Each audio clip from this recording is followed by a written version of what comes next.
Hey, what up, everybody? This is Stevie Breach coming to you here as we're talking all about WWE's Monday Night Raw. Of course, tonight was the WWE's Royal Rumble. So now, coming out of this, we have a new WWE champion. Of course, that would be Triple H. We're coming into not under his reign of authority, but now his reign of a championship.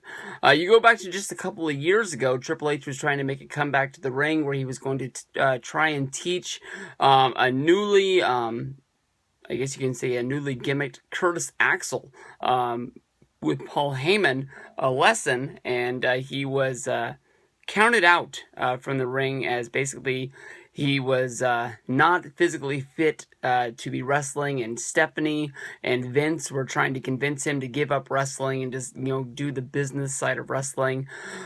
I think that honestly, with the last 2 years with the Boo Birds of the Royal Rumble, I think that honestly they made the right decision by putting the belt on Triple H. It was a dream of mine. I really never thought it was going to happen. I know that people can go back to TLC a couple of years ago where it was Randy Orton against John Cena in a TLC match, and there was a joke that Triple H was just gonna go up the damn.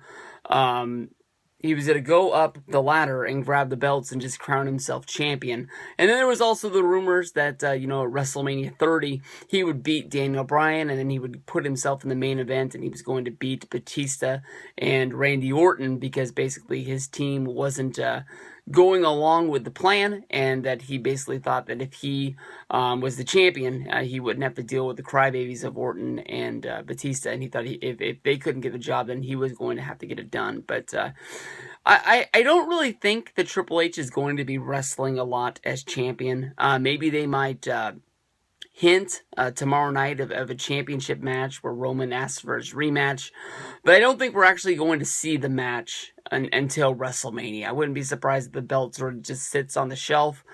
Triple H is in the suit from here until WrestleMania. They probably have to have some sort of a gimmick at Fastlane to crown your number one contender to go to WrestleMania, but I think everybody can see it's going to be Triple H going up against Roman Reigns. I think that's easily the biggest and best match that he can do. You can definitely see that Brock Lesnar, who was thrown out of the Rumble by the Wyatts, that's a match that you wouldn't want to miss.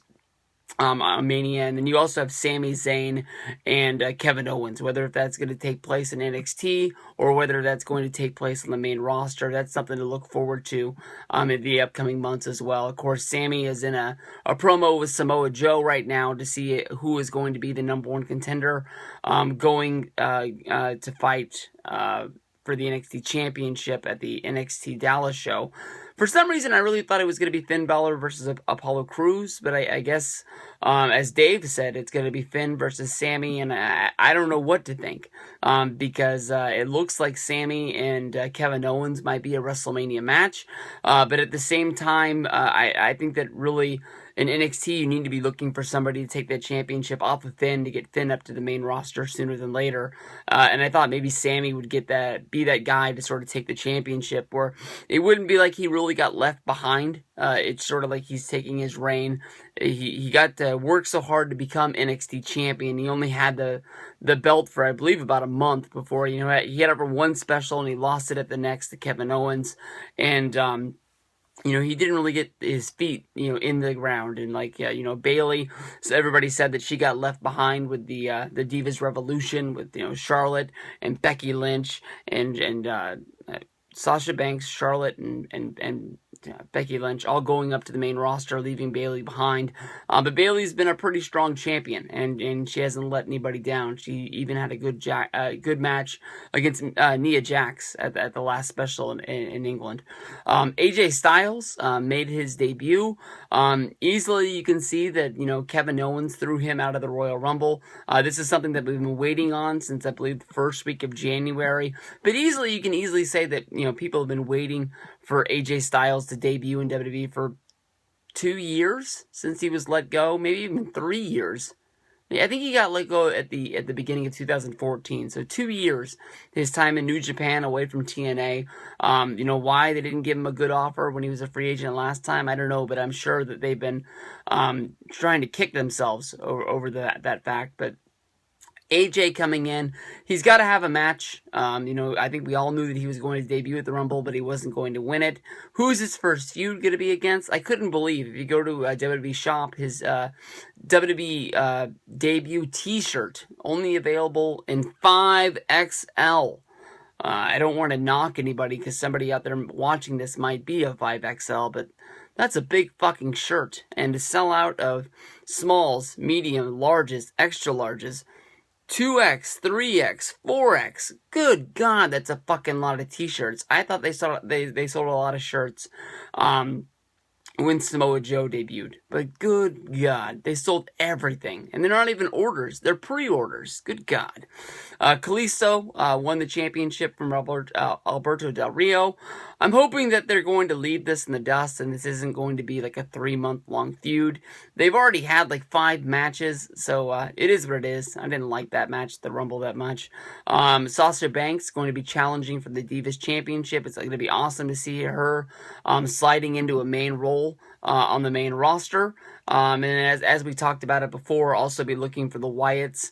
I guess you'd be calling out Brock Lesnar and boasting about the fact that they eliminated Brock and killed the Beast. Brock Lesnar is not going to be on Raw this week. I heard it's going to be on Raw next week, according to the schedule that was released. But if I'm anybody close to the Wyatts, I want to know why it was their plan to eliminate Brock Lesnar and why this was a number one thing. Does it involve the Bray versus Triple H deal where maybe Triple H asked the Wyatts to eliminate Brock and then just after that part of business was done, whether he paid him off or something like that, that's when, Bray was like, well, I got your money. I don't need you anymore. And that's when he punched Triple H and turned on him. But why did the Wyatts not stay and fight? Harper had been eliminated.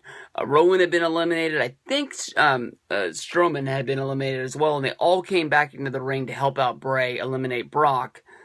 Why not stay and clean up business and throw everybody out? 4-on-1, you got an easy advantage. I guess maybe they were thinking that maybe because Sheamus was in the ring, maybe the League of Nations guys would have ran down and then they would have had a whole clusterfuck. But if you got 3 guys out there helping you, you might as well keep them out there. But that's going to be Monday Night Raw. The pre-show starts at 4:30 and 7:30 Eastern. So hopefully everybody will be turning into that. We're on the road to WrestleMania. It's time to kick some ass.